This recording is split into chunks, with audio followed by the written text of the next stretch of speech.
ശ്രീ എന്ന പദത്തിന് ഐശ്വര്യം എന്നാണ് അർത്ഥം. മഹാലക്ഷ്മി എന്നും ശ്രീ എന്ന പദത്തിന് അർത്ഥമുണ്ട്. ശ്രീകരി എന്നതാണ് 127 ലളിതാ സഹസ്രനാമത്തിലെ മന്ത്രം.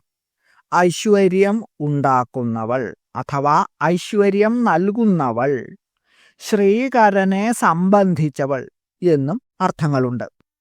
ശ്രിയം കരോതി ഇതി ശ്രീകര, ഭക്തന്മാർക്ക് ഐശ്വര്യത്തെ ചെയ്യുന്നവൾ.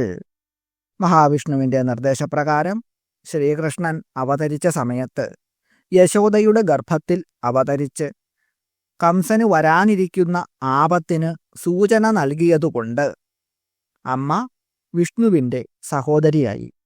അങ്ങനെ മഹാവിഷ്ണുവിൻ്റെ സഹോദരി എന്നും ഈ നാമമന്ത്രത്തിന് അർത്ഥമുണ്ട്. ഓം ശ്രീകര്यै നമഃ. ഓം